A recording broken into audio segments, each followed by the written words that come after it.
kebanyakannya apa yang nanti oleh anak kita memperlakukan diri kita itu tidak jauh beda dengan apa yang kita perlakukan sekarang terhadap orang tua kita. Bagaimana kita memperlakukan orang tua kita sekarang itu nanti pun akan berimbas kepada bagaimana anak kita nanti memperlakukan diri kita.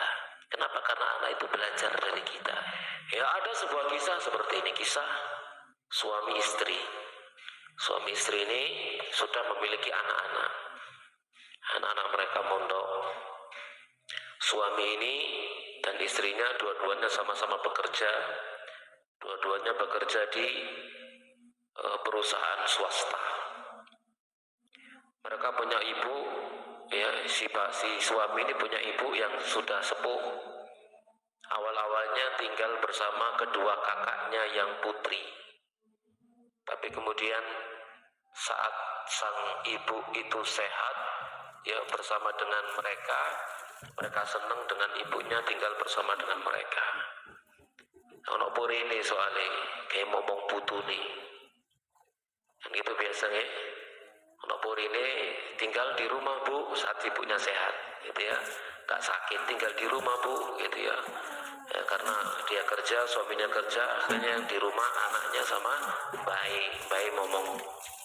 Kemudian ternyata hari berganti, tahun berganti, si ibu ini sakit. Yang sakitnya itu sampai kepada tarapan buang air di mana-mana, buang air besar di mana-mana. Di rumah baunya gak karu-karuan, di kasur baunya gak karu-karuan, dan seterusnya. Akhirnya kedua kakaknya itu, yang mereka masing-masing sudah punya suami dua-duanya, wis podo ngeleh, gitu ya, wis gak betah karena tiap hari tukaran sama suaminya katanya. Gara-gara ibu aku tukaran dan sebagainya. Akhirnya sang ibu ini dibawa kepada adiknya yang bungsu, yang laki-laki, yang ini akan kita ceritakan. Dibawa ke adiknya yang bungsu, yang laki-laki, yang juga sudah punya istri dan punya anak. Diterima dengan baik, ya, dirawat mereka, tapi istrinya nggak ridho. Istrinya merawat mertuanya, ini mertua ini maksudnya adalah ibu daripada suaminya, nggak ridho, nggak suka, nggak seneng. Akhirnya terjadi pertengkaran. Setiap pulang dari kerja, dua-duanya mendapati air seni berceceran, air kotoran manusia berceceran, baunya menyengat, gak karu-karuan. Nyewa pembantunya balik-balik keluar masuk karena gak betah.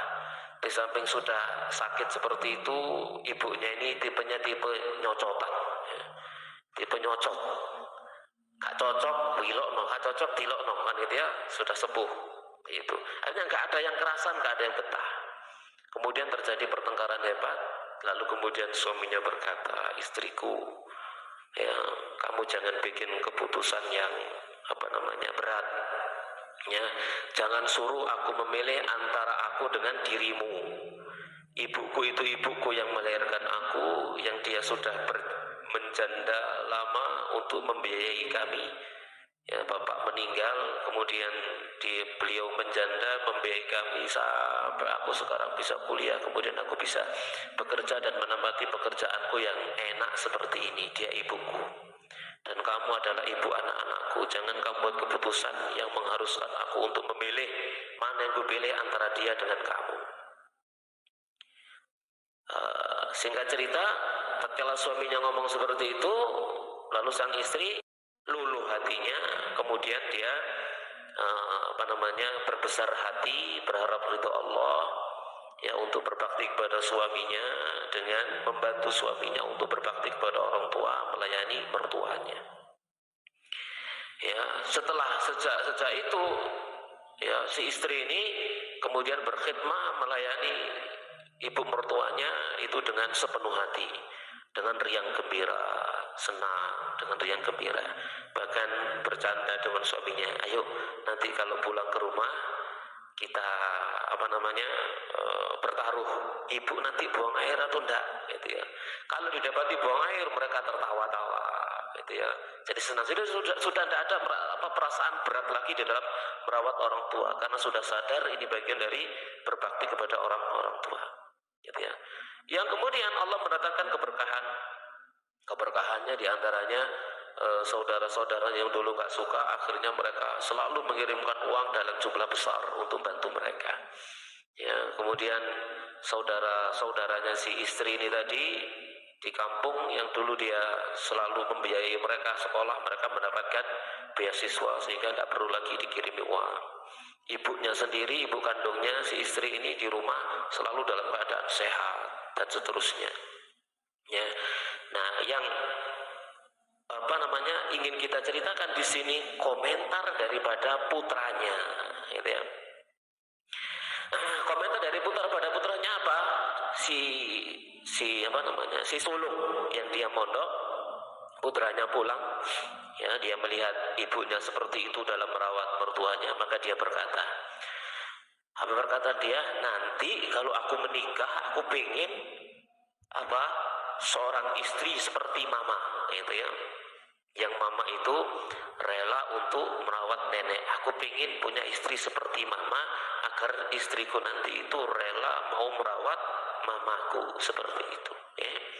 Jadi itu adalah suri tauladan yang sangat baik, jamaah sekalian rahimani wa rahimakumullah taala.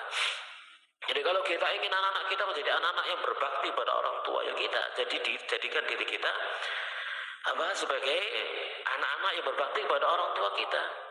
Mungkin ada di antara kita yang masih memiliki orang tua, memiliki bapak, memiliki ibu. Ada yang memiliki bapak saja, yang memiliki ibu saja, atau memiliki dua-duanya. Maka di sana masih ada kesempatan kita berikan contoh kepada anak-anak kita.